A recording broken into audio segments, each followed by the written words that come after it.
Welcome to the 19th season of the Nitwits, a weekly roundtable discussion on the Nittany Lions and the only show of its kind in the state. Our Nitwits panel features Neil Riddell of the Altoona Mirror and Mark Brennan of FightOnState.com. Between them, they've covered Penn State for 70 years. The Nitwits are hosted by WTAJ Sports Director Alex Colley, and each week we welcome a former Nittany Lion as our special guest analyst. The Nitwits are brought to you by Irwin Financial, Raymond James, an independent firm and a firm foundation for your financial future. By Coldwell Banker, no one will work harder to sell your home. By Courtesy Motor Sales of Altoona, where courtesy means a great deal. By Fiore True Value on 6th Avenue, Altoona, just ask rental, buy what you want, rent what you need. By The Allegro, where fine cuisine is a way of life. By Health South, your rehab choice. Health South Altoona, ask for us by name. By Monarch Cleaners, for all your dry cleaning, uniform, and mat rentals. By Reed and Selaney Orthodontics, Dr. Reed and Selaney provide orthodontics for children and adults. By W.S. Lee & Sons, your local food distributor specializing in distributing a full line of food service products to restaurants, schools, and institutions throughout central Pennsylvania. By EasyToUse.com, your Yellow Pages connection in print and online. By FightOnState.com, as close as you get to Penn State football without putting on a helmet. And by the Altoona Mirror, featuring Penn State Game Day every Friday and Penn State Extra every Sunday. Welcome to the Nitwits, and I feel like we're becoming a broken record, but we're here breaking down another Nittany Lion win. Their 7th straight, this one a 39-0 win over Rutgers and Mother Nature. As always, we have Neil Riddell, the Altoona Mirror, FightOnState.com's Mark Brennan. I'm your host, Alex Colley. And while some of us only claim to be know-it-alls, our guest today actually does, Penn State historian Lou Prado. Thanks so much for coming in. Thank you for having me. That's a good one. Yeah. He does know it all, so it is there you go. I represent the older generation. He's written it all. I don't know if he knows. That's it. That's right. Well, it was a 39-0 win in Piscataway. So, what stood out? I think the defense.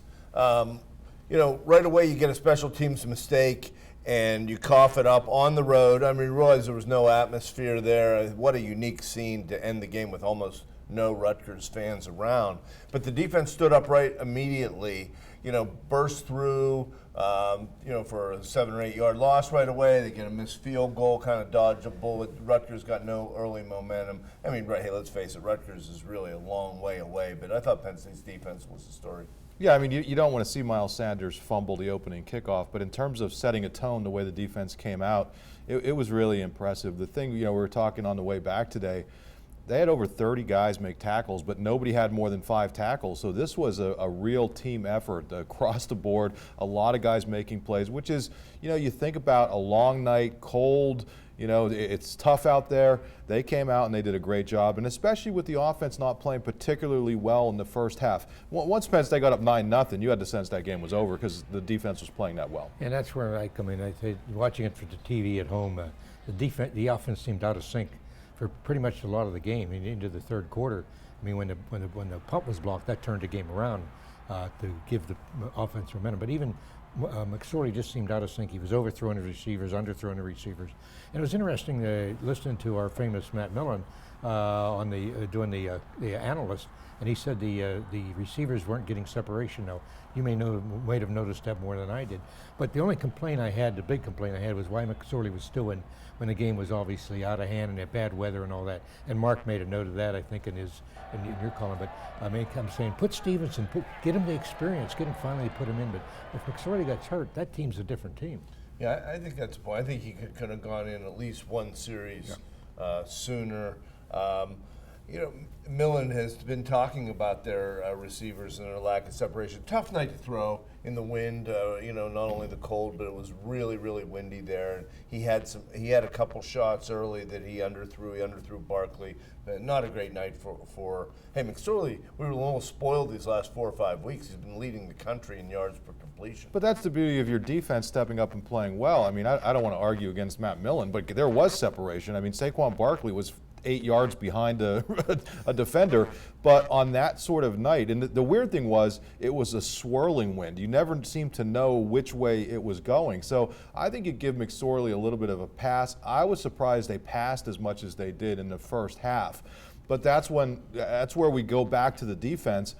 And if your defense is playing that well, it gives you the opportunity to have a margin of error on offense. The other thing is the young offensive guard team. I mean, I don't know who they are. I mean, it's like they get the senior, and the senior makes the big mistake, on the throwing the ball. The guy. Yeah, but he's been really good. But he's been good. But all year he has been. But those kids really came through, and they didn't have to burn their red shirt. Now we hope that they don't have to burn the red shirt for McGovern and the well, McGovern's playing. I mean, we're talking about Fries and Bennett. Right. Yeah. McGovern got hurt, right? He went out of the game. He didn't play. Well, I mean, he was dealing with some things last week. He was prepared to play, but I don't think they felt as if they need him, and that tells you something else. I mean, listen, Gonzalez has come in the last couple of weeks when needed and played pretty well, and then to be able to go back to a guy like Dowry, who played a lot of football, took a lot of criticism. He comes into a game like that and plays really well.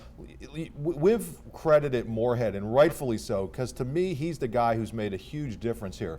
But that Matt Limegrover, man, he is doing a really nice job with those young offensive linemen. They're coming in, they're playing with confidence. Now, it helps when you're playing the worst rushing defense in the Big Ten, but that gives you a great opportunity to take some extra time, let McGovern get healthy, and you'll face a little bit better defense this week. The pieces that they're putting together for the future are so impressive.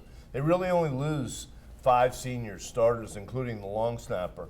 And Gonzalez, you mentioned on the notes, it said he's the 18th guy to start this year as a true or a redshirt freshman. I mean, that is they're really they're building for the future while they have a great present, a promising present. Yeah, I've said it all year. I mean, 66% of their scholarship players have freshman or sophomore eligibility, and that tells you, listen, the NFL draft this year isn't going to be fun for Penn State fans to watch. There may only be 1 or 2 guys go, but when you talk about the future, it's something else. I mean, and if you're the rest of the Big Ten, this happened faster than I think anybody expected. Maybe Lou, I know you're the eternal optimist, but for a lot of us, this happened a lot faster than anybody expected, and I think, you look forward. Wow, I don't think it's going to get better. Eternal optimist. I said 6-6. There you go. I thought you didn't make predictions. And in fact, I looked up some of what you guys and the other beat reporters, and there was no one that picked 10-2 and 9-3. I mean, that I can find. So one to be person. Fair, Joe Nastasi, right. You're right. I do remember that. 10-2, but he's about.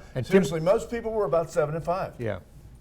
Why don't we frame up what is ahead here, though? You mentioned future. How about near future? Yeah. There's still a lot on the line here with Michigan State coming to town. How do we like the chances of possibly making another trip back to Indiana for the Big Ten championship game? Well, the beauty is, as a Penn State fan, you have to be rooting like you know what for Ohio State at this point, which is going to be kind of difficult. But Penn State is going to know exactly where it stands. That game's at noon. Penn State versus Michigan State is at 3:30. So Penn State's going to know exactly what it has to do. I think the one troublesome spot is that if somehow Michigan wins that, Penn State still has to come out and play with a lot of heart, a lot of momentum, all of those things, because there's still an awful lot on the line. Yeah, I agree with that, and I think there's more added to it too. That we know there's a little bad blood between the 2 head coaches. I mean, it started. This meme started earlier than the recriminations about what they're telling recruits. And he's also Antonio's also a friend of Narduzzi. He was his defensive coordinator. And I think there's a little bit Who's of projecting out to the last segment already? Wow. I think there's a lot there that could make it very interesting. I mean, if you talk about Michigan State, I watched that game. I mean, I don't know if you guys saw the game in the press box, but we watched the whole game. And it's very interesting when he made some of those calls, and when he went for 2 points. I said to my wife, and I said later, would he have made that same call for 2 points if the Big Ten title was on the line for him? Not at And, home. You know, I don't know. But I think he's going to pour everything he can into this game against Maybe Penn not. State. I don't criticize the guy for playing to win. Joe started that tradition, at least at Penn State, with and everybody respect, going all the way back to Kansas and playing to win the game. I kind of feel when you're the underdog that you better have them beat in regulation, or you're going to lose the game. We saw that 2 years ago with Penn State, Ohio State. When the game went to overtime 2 years ago, you just got the sense Ohio State was going to win. But what I like is if they can get to the Big Ten championship game, these are going to be 3 real tough tests in a row, and I count Michigan State as the first one. All right, well, we're going to take our first time out, but when the Nitwits return, Coach James Franklin is receiving national recognition. We'll talk about the job he's done when we return.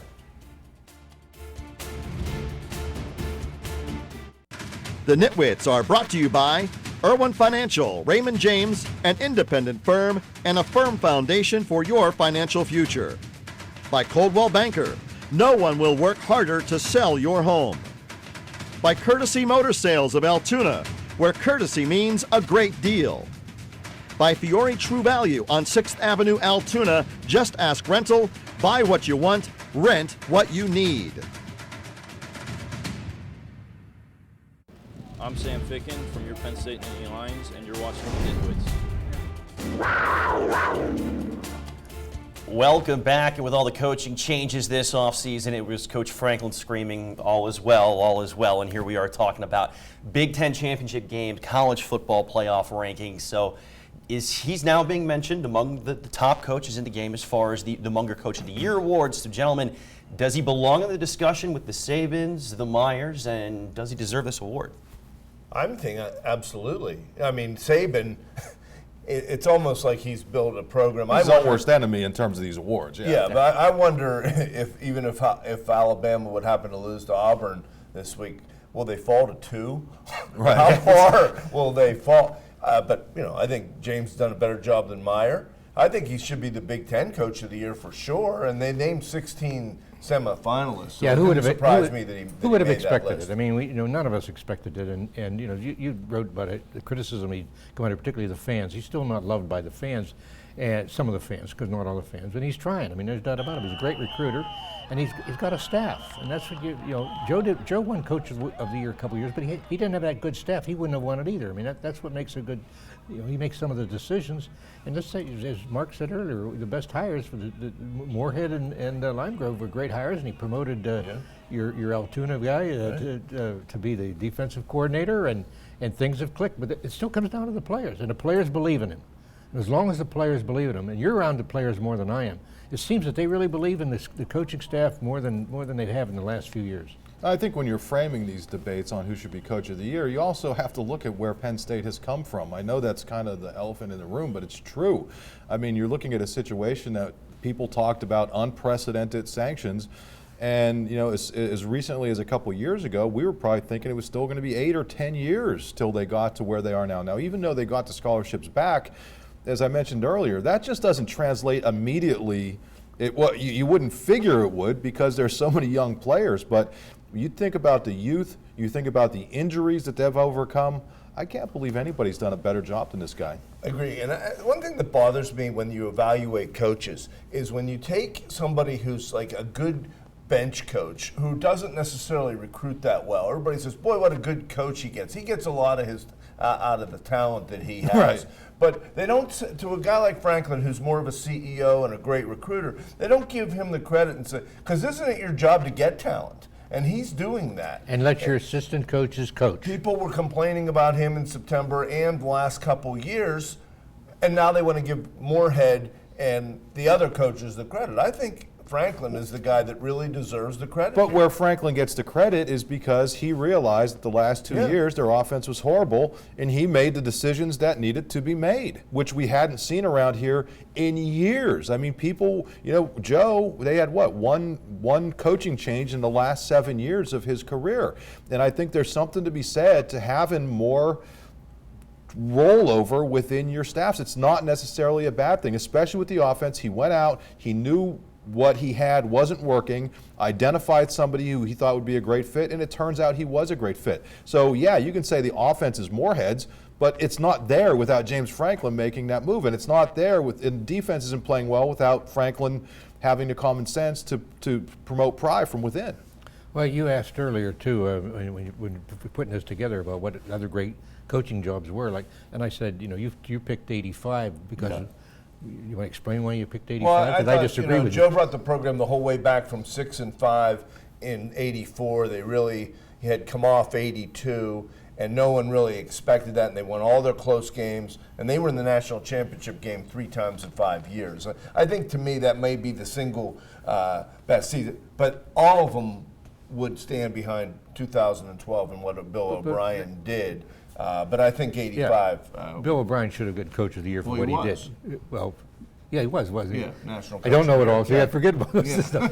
But He knows history from longer ago. Well, Yeah. I'm going back. The I'm going 60s. back there too. The 64 team. That's exactly where I'm going. The 64 team lost its first 3 games, and then lost in 4 of the first 5 games, and came back and won the big became the upset Ohio State about the 7th game of the season, 26-0. At Ohio State, right. And went on to be the Eastern champion, but didn't go to a bowl game because they were tired of it. That was a great coaching job, and I give Paterno credit for two jobs. At 67, he turned that team around. People forget that because of what happened in '68. But he took that 66 team, which the co-captain sits here normally, which just got through for a lot of reasons, and took 67 and made those changes and went on to history. Yeah, that took a lot of guts. He was 5-6 at that point, and he started at 7 or 8 sophomores. Yeah, and the '83 team, more than the '85. I don't buy that because they were 0-3. Yeah, but they clearly hadn't even woke up from their from celebrating. The 85, Seriously, the 85 team They had lost Cincinnati. Yeah. the 85 team had all those had the 16 redshirt juniors then, and they were the nucleus. Of course, they were a great team. Okay, they're a really great team. Why 83 is because they lost their first 3 games, and then they turned it around. Okay. and took the team to the Aloha Bowl. To the Aloha Bowl. Is this an hour-and-a-half show we're having It's a today? Nitwits extra. Hey, listen, give the 2005, I mean, for as much as they struggled in the early 2000s, for them to come out of that and actually be in position to compete, if not for a bad call, I think you have to give that credit. But I'm with Neil. I think the 85 team was something else, and for what that kind of set the tone for. All right, well, it's halftime here, but when we return, we're going to return to Piscataway, where there will be some areas for improvement. We're going to discuss those when Nitwits returns.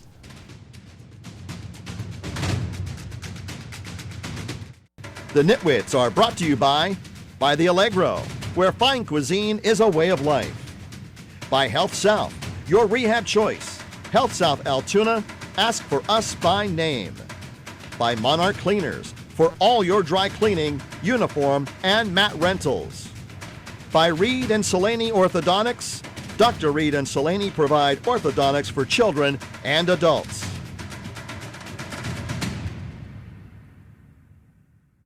We now return to the Nitwits. A roundtable discussion of Penn State football. Welcome back. Saturday's win was far from perfect, so what areas stood out the most where the Nittany Lions need improvement? Wet blanket? Oh, you want me to start? Yeah. Yeah, well, That's a shock. Well, start the game.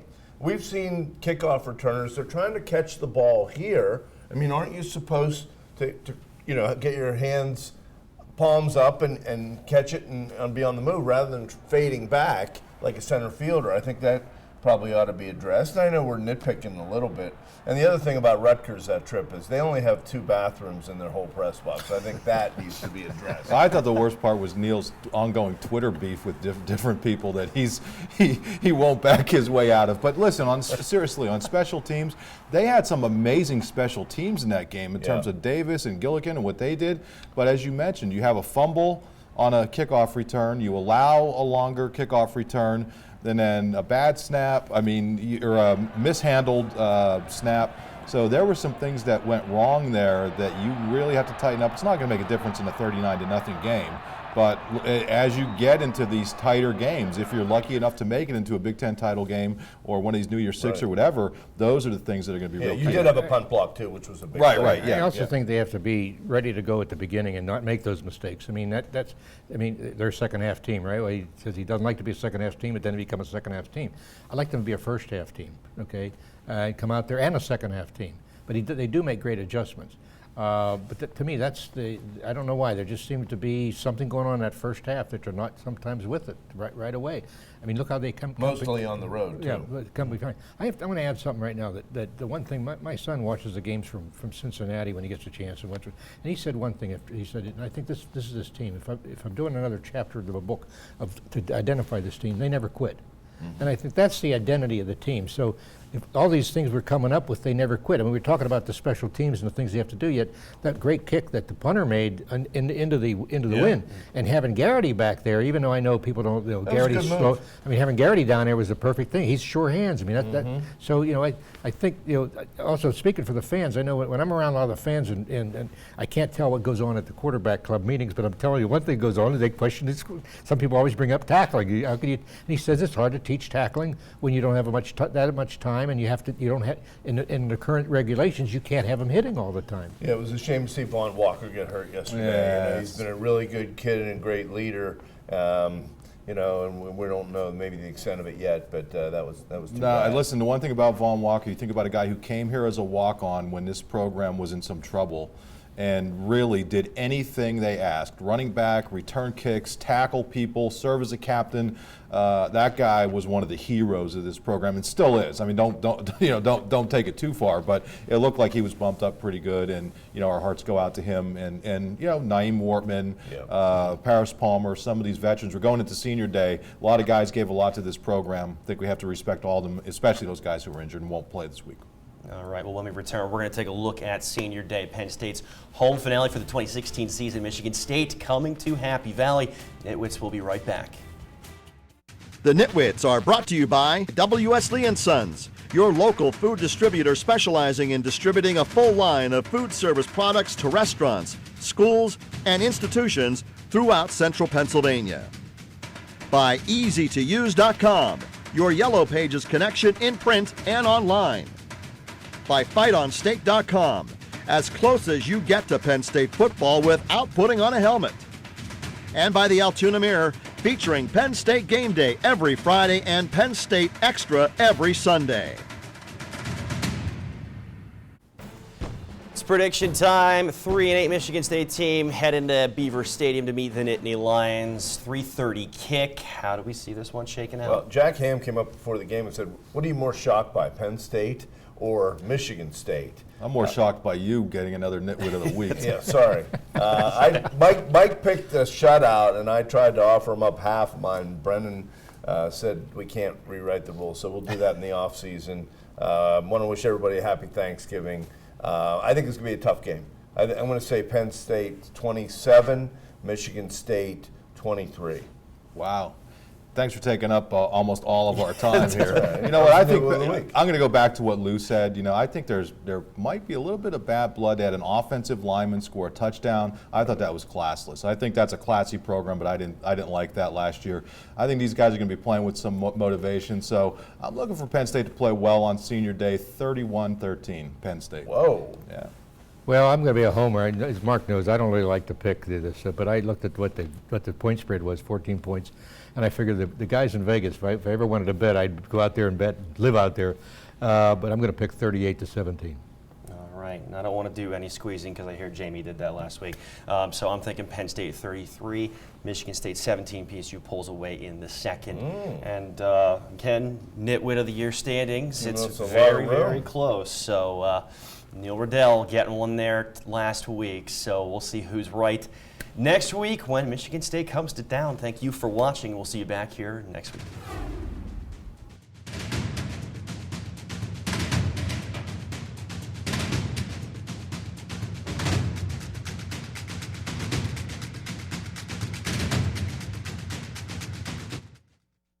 The Nitwits have been brought to you by Irwin Financial, Raymond James, an independent firm and a firm foundation for your financial future. By Coldwell Banker, no one will work harder to sell your home. By Courtesy Motor Sales of Altoona, where courtesy means a great deal. By Fiore True Value on 6th Avenue, Altoona. Just ask rental, buy what you want, rent what you need. By The Allegro, where fine cuisine is a way of life. By Health South, your rehab choice. Health South Altoona, ask for us by name. By Monarch Cleaners, for all your dry cleaning, uniform, and mat rentals. By Reed and Salaney Orthodontics. Dr. Reed and Salaney provide orthodontics for children and adults. By W.S. Lee & Sons, your local food distributor specializing in distributing a full line of food service products to restaurants, schools, and institutions throughout central Pennsylvania. By EasyToUse.com, your Yellow Pages connection in print and online. By FightOnState.com, as close as you get to Penn State football without putting on a helmet. And by the Altoona Mirror, featuring Penn State Game Day every Friday and Penn State Extra every Sunday. Thanks for watching, and we'll see you next week.